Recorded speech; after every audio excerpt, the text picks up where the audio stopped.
हरे कृष्ण। आज भी आप चैतन्य लीला सुनेंगे, बड़े ध्यान से सुनिएगा। और कल चैतन्य महाप्रभु का आविर्भाव है, तो आप एक काम कीजिएगा, चैतन्य महाप्रभु को एक अच्छी गिफ्ट दीजिए।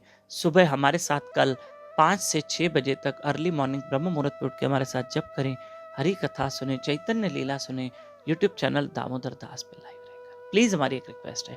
आइए हम आज की चैतन्य लीला आपको बताते हैं। राधे श्याम। नवदीप में जहां चैतन्य महाप्रभु का प्रादुर्भाव हुआ, नवदीप मायापुर में, एक ब्राह्मण आया, बड़ी कथा समझने की कि चैतन्य महाप्रभु साक्षात कृष्ण है। ब्राह्मण आया और ब्राह्मण चलते चलते श्री जगन्नाथ मिश्र जी के घर आए।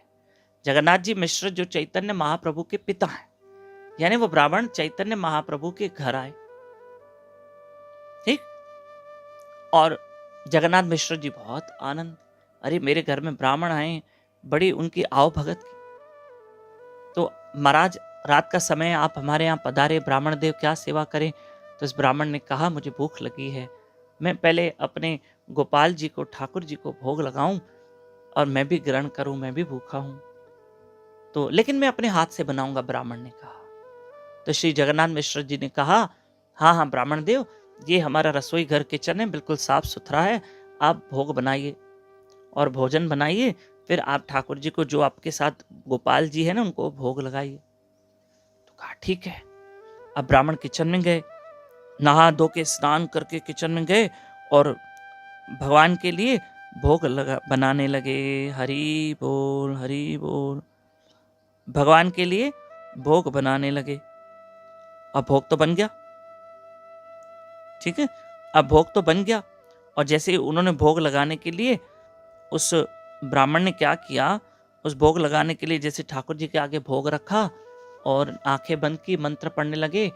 इतनी देर में निमाई यानी चैतन्य महाप्रभु अपने घुटनों के बल आए और वो जो भोग ठाकुर जी को था वो निमाई खाने लगा।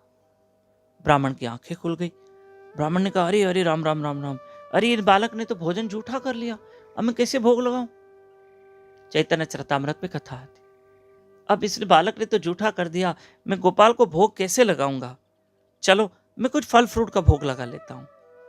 तब निमाई के पिता जगन्नाथ मिश्र जी ने कहा, ब्राह्मण देव एक काम कीजिए, आप फिर से भोजन बनाइए, मैं निमाई को ना पड़ोस में भेज देता हूं बस, और आप चिंता ना करें, और निमाई आपको अभी परेशान नहीं करेगा। सबको लग रहा था बच्चा है, आके खा के जा रहा है, परेशान कर रहा है, पर नहीं, लीला कर रहा है मेरा ठाकुर, मेरे चैतन्य महाप्रभु। इतनी देर में क्या हुआ कि ब्राह्मण ने दोबारा भोजन बनाया, गोपाल जी के आगे रखा और फिर मंत्र पढ़ के वो घंटी बजा के भोग लगाने लगा। तो इतनी देर में निमाई फिर पड़ोसियों से भी भागकर, छोटे थे ना, और ऐसे चलते चलते चलते चलते आए अपने घर में, और जहां ब्राह्मण गोपाल जी को भोग लगा रहे हैं, ठाकुर जी को भोग लगा रहे हैं, वहां पर निमाई ने आके फिर खाना शुरू किया। और जैसे निमाई ने खाना शुरू कर दिया तो ब्राह्मण की फिर आंख खुली, अरे बोले इससे तो फिर झूठा कर दिया। फिर ब्राह्मण ने तीसरी बार भोग बनाया, फिर ब्राह्मण ने मंत्र पढ़े, फिर निमाई आया।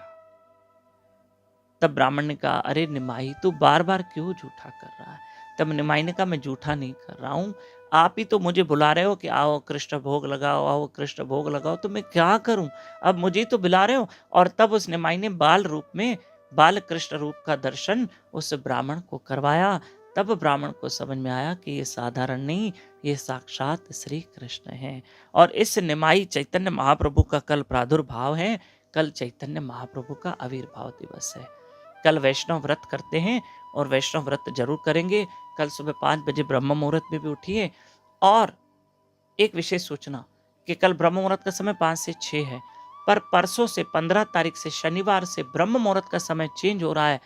अब 4:30 से 5:30 बजे अर्ली मॉर्निंग में उठकर हमारे साथ जप करें, हरी कथा सुने, यूट्यूब चैनल दामोदर दास पे लाइव रहकर। और अब फिर टाइमिंग यही चलेगा, 4:30 से 5:30 अर्ली मॉर्निंग सुबह में, परसों से। और कल तो हम सुबह 5 बजे मिलेंगे पक्का। और हम उल्लासनगर शहर में आ रहे हैं गुरु महाराज जी की कृपा से। 2 दिन की सत्संग है उल्लासनगर में, और ये आपको सत्संग एड्रेस टाइम है, डेट दी गई है 17-18 मार्च। हरे कृष्ण।